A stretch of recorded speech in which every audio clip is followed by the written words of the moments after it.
Disclaimer: the title is not clickbait. I will not cover basic abilities such as please interrupt this and CC the ad that jumps. This will be hidden mechanics, misconceptions, and some tips and strats. Let's go. Echo Dome Speedrunny, the newest and easiest dungeon. Note that the overcharged sentinel can actually be pulled through the gate with a DH sigil or similar AoE ground abilities. Furthermore, his tank-targeted frontal can be outranged to further make it easier. The first boss is pretty straightforward, just note that placing the puddles in these positions can help, as the ads will be slowed by them. The second boss, I believe, used to have an issue where the dots applied to the rider would persist and damage even after they reunite. This is no longer the case, so dot only the big lizard. The only interesting trash left is the Wastelander Pact Speaker. This guy summons an ad reducing his own damage taken by 99% while active and gaining a shield. It is always worth focusing the ad. The last boss is the weirdest one. First, your own shadows can only be hit by abilities targeting you, meaning it is safe to leave your clone uncollected, get out with a circle, and then get your buff with the most boss uptime. The circles on the other players will not destroy your clone. While he is doing his frontals, pick only the clone that is in the frontal and keep rotating to the right, delaying collection for as long as possible to maximize buff uptime. Also, the frontal timing and the buff expiration timer is very similar, so do not fear it running out. We also sometimes manage to get 4 stacks of the buff, but this seems to be a bug and I have not had success in reproducing it constantly so far. I'll update the pinned comment should we figure out how. Next, the repeatedly nerfed Tazavesh, Stevie Wonder. Here, the first big elite does a nasty AoE, which can be LOS'd.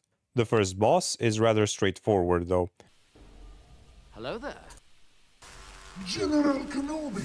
Just note that if he throws your weapon in a swirly, you may pick it up and exit without taking damage, should you be quick enough. The dinosaur used to be cheesed by sitting on one of these and dodging the frontal, which is no longer the case. However, it will snap when tanked on the cart, bugging it out, and it is pretty much perma-stunned. Next is a weird RP skip. Should you touch the door, the boss starts talking as shown by the chat bubble here. So, when you arrive in its room, you can start the fight instead of listening to a boring speech. The only tip for the boss itself is the position of the construct Aculite. Before death, place him in a corner to trap a lot of the orbs, allowing DPS to easily pick up with a defensive for 10 to 15 stacks of the buff. Oh yeah, and the swirly used to absorb the orbs is passed to the nearest ally upon expiration, which should not be a healer or a tank. The Zophar mini-boss had many strats, such as placing the healer or a ranged DPS here so you do not get pulled, moving out only to bait the mines, or straight up skipping it through the same little crevice. However, recent nerfs have made it far more manageable. Before we go to the male boss, make sure you start the RP in the bazaar. Although there are a few mechanics here, no hidden ones aside from a bug which causes you to instantly throw the explosive at your mouse location. Should this happen to you, do not panic. Remember, you or an ally can pick it up before it lands so it doesn't go boom. For the password part, I see a lot of people assigning the tank, however the highest mobility class should be doing it. Just look at this. The music boss instruments are kinda bugged, so make sure you do not die because you may not be able to pick them back up again. The only reason to execute the maneuvers is to gain a buff, which once maxed, needs only be refreshed each time the boss pulls you. Note, you should be safe from swirlies while on the drums, but I would not trust anything. And finally, the last boss. There is a simple rule here. The tank picks the closest teleporter, and every time the circle nears, you enter it. You might think it does not work in some cases, should they be ordered like this, but it only means you might have to go in twice. Just make sure they are not on the same line as shown in this picture. Anything more, it will result in chaos and confusion. Also, again, there is a bug. I believe it happens when you use the console while still linked, which causes the ads to be pulled up. I'll confirm this later and add it in the pinned comment. The better half of Tazavesh, Queen's Gambit. In the first section, focus on the fish sticks and do not go in the deep water. You are warned. The first boss has been nerfed, so no longer requires a weak aura, just put the color in the right thing. Also, the laser is still bugged. The animation does not match the damage. If you get it, just move and keep moving. Then some classic interrupt stun trash and the coolest pirate dragon boss. There is no perfect strat here. If you spread, there's too much fire on the ground. If you stack under the boss, I cannot see anything due to its wings. Slightly stacking next to it seems like the best alternative, although not without drawbacks. The one thing that is not negotiable, however, focus any surviving adds down. Quickly. They get faster and stronger as time goes on. Also, the debuff does not only damage player, but gives them a haste buff. If you, as a healer, feel comfortable, do not dispel it to maximize damage. And finally, we reach the last boss. Now, tanks like to go here so the ads spawn stacked and easy to focus down. However, this makes the soaking things spawn in another postal code. And, all mechanics are healer mechanics. And I might not have the party in range. Make sure you move the boss a bit should the distance be too great. This remains true in phase 2. Also, should someone die here, you can hit all the stars with only 4 people. Draw an imaginary line, like this, and make sure to place 2 people at the end of the line as to hit other stars. It is hard, but it might save you some time to get the combat res back. The final Shadowlands dungeon, Bowls of Atonement. Before the first boss, you can pick up the ads in a pool. However, should the boss wake up, they will reset to full health, no longer be sacrificed, and can be used for funnel. As for the boss itself, the only thing to be said is the tank can stack the puddles and DPS should bait them near existing ones and move it before it starts spinning. The second boss is best tanked next to the wall and make sure you do not get pushed in a puddle. The third boss is again bugged. Who would have guessed? Sometimes you run out of canisters. Again, despite testing, have not figured out what causes this or how to avoid it. Should I find out? Pinned comment. Just keep a healing cooldown on the back burner until then. The mini boss is tricky. Sure, if you have the damage, just nuke it down and you're good. Just make sure you wait until he first heals, as any damage here will be negated. Also, you may wish to delay Bloodlust and cooldowns even further until Display of Power buff for 30% extra. Should you feel like your party lacks single target damage, AoE the ads. If you really want to min-max, then just damage them as low as possible without actually killing them, and he might try to heal from the damaged ads and reduce the healing he receives. The final boss, which contains, you guessed it, more bugs. I am not sure if it requires someone to be hit by the statues, but sometimes it does less damage. Sometimes it skips the entire damage phase.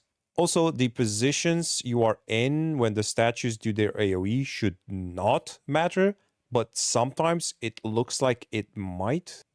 I hate this game sometimes. Next, the most hated dungeon, Priory of the Sacred Pain. I said no explaining basic mechanics, but so many people wipe here that I have to say it. When AoE comes down from either the knight or whatever elite lieutenant, use a mass stun. This will not prevent the AoE, but it will stop the other smaller guys from casting their spells, which, combined with the AoE, will kill you. Also, the knight's shout can be LOS'd. The jump from the second lieutenant, Tenor Dual Maul, can be dodged as to not apply bleed. The other bleed from the Whirlings should not be applied if in melee. Should. Careful with the reflect from the High Priest Aima, it hurts. Now, after all the lieutenants, the boss. It's rather basic, but we did not know for a long time. Their health is linked. Do not focus on the main boss, just cleave them and dot them. Again, on the third boss, it's a rather simple mechanic, but when you soak, you do AoE damage. Please, for the love of God, stop zerging in it like animals. There is time, let the healer heal. The other interesting trash here is the Risen Footman. On death, they cast a spell which deals AoE damage. If stunned when this happens, however, they do not. Last boss spell timings are affected by whether you interrupt him or not. Safest way being not interrupting should the tank be resilient enough. Otherwise, you risk some nasty overlaps. It's a nightmare of an RNG key, and you guys voting it in just for the trinket deserve to suffer. Floodgate. Rest in peace, Bubbles. You'll be missed. On the first part, you can stay on top of some of the crates to dodge the buzzsaws and the puddles. The first boss has some interesting min-maxing techniques. Firstly, the dispel. Do not try to hit as many mines as you can, because A, it hurts, and B, one lone mine or 3 stacked ones are as easy to hit with the charge. Secondly, try to leave the last mines for the dispel and use the last charge, which is the one on the tank, to go back to the ranged boss to maximize damage. And 3, pre-position for the second charge as it overlaps with the lines, making it risky. On Big Mama, make sure you keep the boss next to a ledge and bait the ads by sitting on the opposite side, ensuring they end up back in the boss with their second charge. Next, a healing tip for the Dark Fuse Bloodwarper. Instead of doing AoE healing, unless it is a big cooldown, and failing to break any heal absorbs and therefore providing 0 actual heal, do single target healing until the overheal breaks, then move to the next target. Usually, each player requires 2 to 3 million heal to survive this, and after providing said amount, you can safely ignore them. Swampface roleplaying can be activated while dealing with the kelps, and the healer, which is not linked, can bait frontals to allow ranged DPS to just keep casting. The last boss also has an issue, where if a player immunes the first cast of Gigazap, the second charge of it will hit the same target, cancelling the entire ability. The Gamebreaker. Like, honestly, it's been a year and it's still bugged. On the ship, ensure you do not AoE too hard, as the bystander trash will start casting on you. When flying to the ships, dismount before landing, otherwise there is a high chance you'll get stuck inside the ship and fall to your doom. The first boss has a few issues. First, always move it, otherwise melee DPS get angry. Second, you do not need to randomly fly around and collect orbs. Just get out of range and the debuff will no longer be present, or just stay on top of the balloon. Third, if you hurry, you can interrupt the first cast, but this is a minor thing. Fourth, and finally, do not start flying before the dot, or absorb, is removed from you by the healer. This applies throughout the entire dungeon. There's a lot of dots, people leave flying, and then they die. If you are a druid healer, you can do some cool stuff here by exiting flying form, casting a heal, and then shapeshifting back into flying. On that subject, when approaching this boss after releasing, be careful of your timing, as you might just die midair. Also, visuals over textures are a thing. Be careful when pulling in these areas, as swirlies might not appear.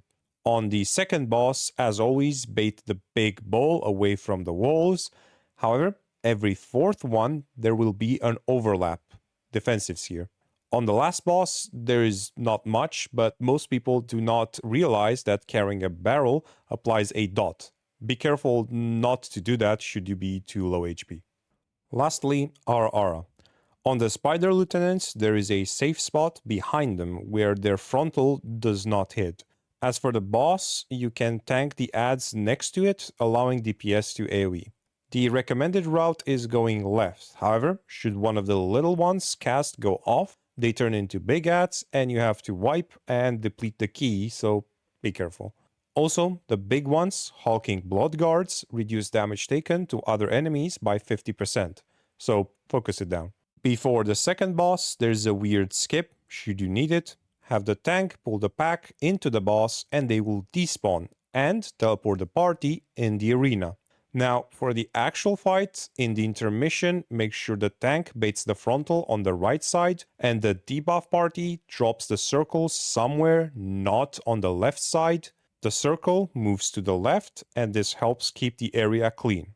Also, the charge targets the furthest range player, but make sure you do not bait on the edge of the platform, as the ad can spawn in the same spot, melee you in the back, and slow you, leading to an unfortunate death. For the last boss, just do not use Shaman Mass Poison this spell, as this will likely kill all the millies. This is about it with this guide. I hope you find the information new and useful, as I feel most of this is not used in POGs or shown in most guides. May you apply this information in your keys should you be lucky enough to win the Decline Simulator game and actually enter a key that does not bug out. Oh yeah, normally you have to wait for 5 minutes in order to start an abandoned vote, but if you all leave the key and reset the dungeon, it cancels out and you'll no longer get a deserter warning.